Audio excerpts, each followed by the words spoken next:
On ne peut pas faire de l'homéopathie comme fait M. Florian. Je ne suis pas persuadé que mes deux contradicteurs aient pris conscience du fait qu'on est en état d'urgence climatique. Il y a un état d'urgence climatique.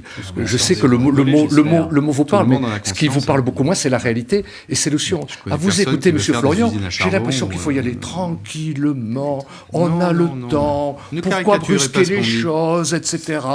Moi, les mesures que je propose, je suis désolé, vous avez déjà employé à plusieurs reprises à mon encontre le mot punitif, mais moi, l'écologie dont je rêve depuis longtemps, elle n'est pas punitive, elle est incitative. Moi, je pense que l'écologie punitive, c'est vous, Monsieur Florian. Si vous ne faites rien, demain, il va y avoir des lendemains.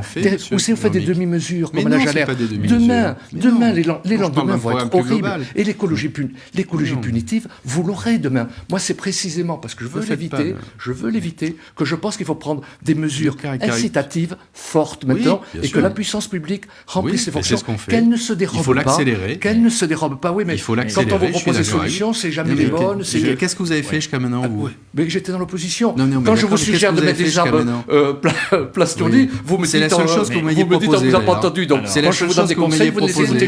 Planter des arbres. Enfin, ça fait 20 ans. Je vais vous dire une mesure. Alors, moi, j'ai une mesure. Moi, j'ai une mesure très forte. Mais après, j'ai une mesure très forte à proposer, et je suis sûr que vous la partagerez pas.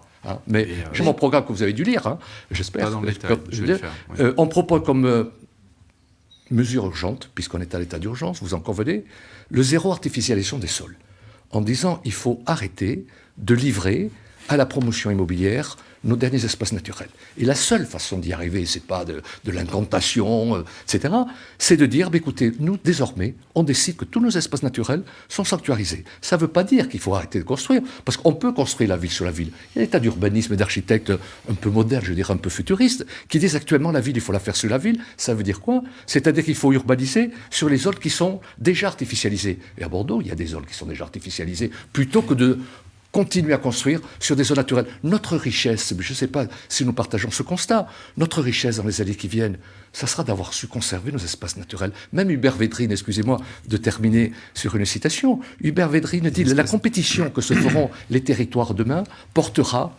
sur les territoires qui auront su conserver leurs espaces naturels. » Bordeaux est incapable de le faire actuellement. Les espaces naturels. Est incapable de le faire. Vous ne le faites pas.